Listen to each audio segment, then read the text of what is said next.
Hello everyone, welcome to KC Nandan Academy. Today I am here with a new topic that is Doctrine of caveat emptor. हम लोग last unit पर हैं और consumer protection act के बारे में हम बात कर रहे हैं। और लास्ट जो इससे पहला हमने जो टॉपिक करा है वो बात करी है need of consumer protection and consumerism की बात करी है कि क्या ज़रूरत रही है कि हमें कंज्यूमर को प्रोटेक्ट करना पड़ रहा है। दूसरी ही बात हम बात कर रहे हैं डॉक्ट्रिन ऑफ केविएट एम्प्टर की बात कर रहे हैं। इसमें क्या है जान लेते हैं। तो डॉक्ट्रिन ऑफ केविएट एम्प्टर क्या कहता है, is based on the principle that the buyer should examine the product using his skill and judgement.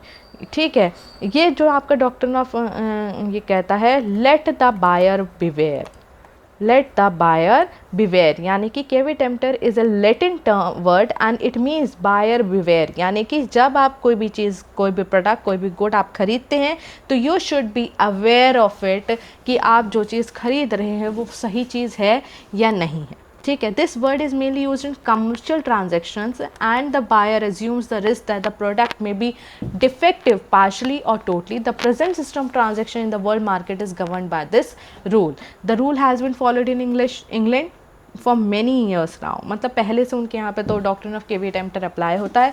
Caveat emptor ये कहता है, क्या कहता है, emptor means buyer and the word caveat is taken from the word cavere means caution, कि जो buyer है उसको ध्यान रखना चाहिए था। The principle that governs commercial dispute in the court of law basically means that buyer at the time of transaction must use his knowledge and carefully accept the cost of inattention. The doctrine of caveat passes the responsibility on the shoulder of the buyer to check, examine and test the goods before purchasing them। यानी कि जो doctrine of caveat emptor ये कहता है कि जो खरीदार है उसकी ड्यूटी बनती है कि वो सामान को खरीदते हुए सारी चीज़ों को अपने आप एग्जामिन करे, उसके बाद ही परचेज करे। और do care as a prudent man, यानी कि जो एक कॉमन पर्सन जब एक चीज़ को देखता है तो जो जो चीज़ों को देखता है उन चीज़ों को क्या कहते हैं ध्यान में रखते हुए उन प्रोडक्ट्स की जांच करे और उसके बाद खरीदे। जो डॉक्ट्रिन ऑफ केविएट एम्प्टर है ये हमारे इंडियन लॉ में सेल्स ऑफ गुड्स एक्ट 1930 में मेंशन है, दिया गया है। सेक्शन 16 कहता है कि when a product is sold under a contract of sale the law would not presume that the seller sold it under an implied warranty of fitness and quality।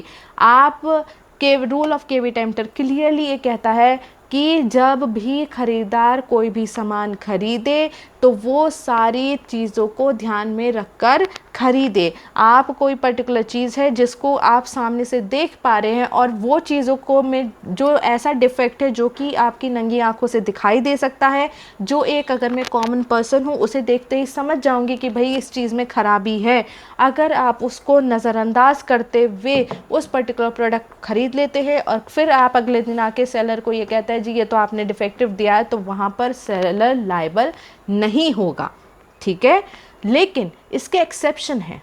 Rule of caveat emptor क्या कहता है, buyer ही की ही जिम्मेदारी है कि सामान को खरीदते हुए वो ध्यान रखे, उसकी क्वालिटी के बारे में उसको एग्जामिन करे। अगर वो नहीं करता है तो ये खरीदार की गलती है, ना कि बेचने वाले की। तो कल को अगर आप क्या कोई सामान जो है वो गलत निकलता है, जो आपकी प्रॉपर्टी है वो गलत निकलती है, मूवेबल और इमूवेबल होती है ना, तो मूवेबल जो प्रॉपर्टी अगर आपकी गलत निकलती है तो आप उसके लिए स्वयं ही जिम्मेदार हैं। लेकिन इसके कुछ एक्सेप्शंस हैं जहाँ पर ये कहा जाता है कि भाई बायर केविएट एम्प्टर अप्लाई तो होता है, लेकिन बहुत जो ऐसे जो 8 चीज़ें हैं जहाँ पर बायर की नहीं सेलर की रिस्पॉन्सिबिलिटी बनती है, सेलर लायबल होता है किसी भी पर्टिकुलर प्रॉपर्टी के लिए, प्रोडक्ट के लिए। तो परचेज बाय डिस्क्रिप्शन, अगर ऐसा कोई भी प्रोडक्ट है जो कि डिस्क्रिप्शन से दिया गया है, यानी कि डिस्क्राइब करा गया है कि ये चीज़ होगी, ये चीज़ है, ये चीज़ है, ये चीज़ है, ठीक है, in such a case implied condition is that the all the goods shall correspond to the description. आपने कहा, आपको ये कहा कि जी ये पर्टिकुलर जो मशीन है ये पर्टिकुलर ऐसे काम करेगी, ये चीज़ें हैं। तो जब बायर जो है उसने अगर ये प्रोडक्ट ये मतलब ये मशीन 3-4 खरीदी हूँ या अकेली खरीदी हूँ, तो ये बायर जो है वो इम्प्लाइडली ये मानेगा कि उसको जब सेलर ये बता रहा है कि जी इसमें ये हैं, आपने कहा अच्छा ये तो ये सारी चीज़ें तो मुझे चाहिए थी इस पर्टिकुलर मशीन में, तो आप ये मुझे पैक कर दीजिए, और घर में जाके ऐसा कुछ भी नहीं निकला या जो चीज़ें सेलर ने डिस्क्राइब करी थी वो नहीं निकली हैं, तो यहाँ पर चाहे आपने सामने से ख़रीदा है, लेकिन यहाँ पर सेलर लाइबल होगा क्योंकि आपने डिस्क्रिप्शन दिया था और उसका डिस्क्रिप्शन को पूरा नहीं किया आपने, तो यहाँ पर आप लाइबल होंगे, ना कि buyer. Purchase by samples, when goods are purchase by sample, यानी कि जो सेलर है उसने एक सैम्पल प्रोडक्ट आपको दिखा दिया कि जी ये वाला सैम्पल प्रोडक्ट है, आप ये देख लीजिए। आपने उस सैम्पल प्रोडक्ट को देखा, इस पर्टिकुलर प्रोडक्ट को देखा, आपको ये सही लगा, जो प्रोडक्ट को सही लगा, उसके बाद आपने उस सैम्पल प्रोडक्ट के बेसिस पे कहा कि मुझे तो 50 और दे दीजिए ये प्रोडक्ट जो है। अब वो 50 जो हैं जब बायर के पास पहुँचे, तो वो जब बायर के पास जब 50 पहुँचे, तो 50 जो थे उनमें से चाहे 10 उसी प्रोडक्ट के हिसाब के निकले, लेकिन अगर 40 जो हैं वो सैम्पल प्रोडक्ट के जितने नहीं निकले हैं, जैसे नहीं निकले, तो वहाँ पर बायर जो है वो रिजेक्ट कर सकता है उस पर्टिकुलर लॉट को, और सेलर उसके लिए लायबल होगा, बायर उसमें लायबल नहीं है। ठीक है।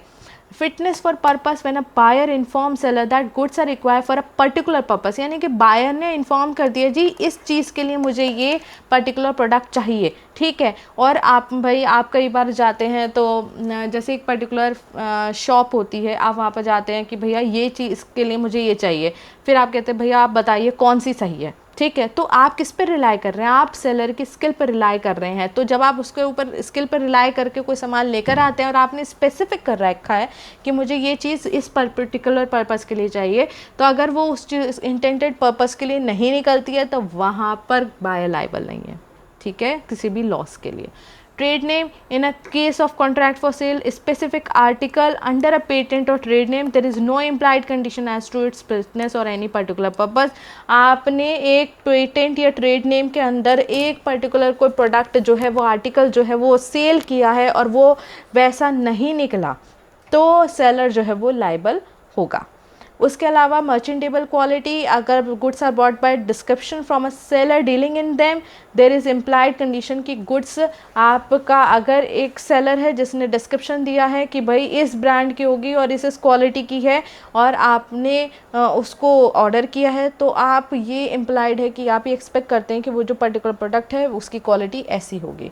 Usage of trade, where usage of trade annexes any implied condition of warranty as to the quality और fitness of particular purpose and seller deviates the rule of caveat emptor doesn't apply. अगर आपने कोई भी product लिया है, उसमें आपने ये बता दिया है कि ये क्वालिटी होनी चाहिए, इतने टाइम पीरियड की भी वारंटी चाहिए, और वो वारंटी उसमें नहीं मिलती है, तो वहाँ पर सेलर जो है वो लायबल होगा। बायर केवीएट एम्प्टर का रूल वहाँ पर अप्लाई नहीं होता। सेल बाय सैंपल सिंपली है कि अगर आप बल्क खरीदते हैं और अगर वो सैंपल के जैसे नहीं होते, तो आप उसको लेने से मना कर सकते हैं, और वहाँ पर rule of caveat emptor apply नहीं होगा। Consent by fraud or misrepresentation, where a false statement is made by the seller with an intention to fool the buyer and the buyer relies on it, in such a case also the principle of caveat emptor doesn't apply। अब आपने false statement को believe करने के बाद उस particular product को ले लिया। कई बार आप देखते होंगे बस में जाते हैं तो बस में वो कोई दर्द की शीशी देते हैं या दांत साफ करने वाला, या कुछ भी ऐसे बहुत सारी चीज़ें नहीं होते हैं जो कहते हैं अरे आप ले लीजिए, देखिए चुटकी में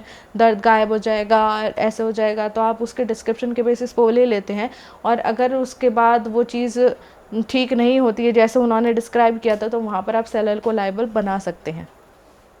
इस पे इम्पॉर्टेंट केस में जो है कोर्ट ने ये कहा था कि नेचर और क्वालिटी, जनरल रूल क्या कहता है, जो क्वालिटी है केवीएट एम्प्टर का क्या कहता है कि अगर कोई भी फ्रॉड नहीं है, ठीक है, कोई भी फ्रॉड नहीं है, आपने जैसा मांगा सेलर ने वैसे ही दे दिया, चीज़ें सब हैं, तो वहाँ पर केवीएट एम्प्टर अप्लाई नहीं होता। कोई भी लॉसेस है वो बायर जो है वो खुद अवेल करेगा। ठीक है। फूलचंद के केस में क्या कहते हैं, if a person purchases property under circumstances in which the principle of caveat emptor apply, he does so at his own risk and if he suffers loss he has himself alone to blame. ठीक है। अगर ऐसी कोई property, particular property को ख़रीदा जाता है जहाँ पर उनसे कहा कि भाई साहब आप देख लो, जांच पे रख लो, वापस नहीं होगा सामान। आप अभी देख लीजिए, आपको सही लगता है तो लीजिए, लेकिन सामान वापस नहीं होगा। तो ऐसे में कल को आप सामान वापस करना चाहते हैं, आप उसका अमाउंट लेना चाहते हैं, तो वहाँ पर आप नहीं ले सकते। Rule of caveat emptor apply होता है, ठीक है।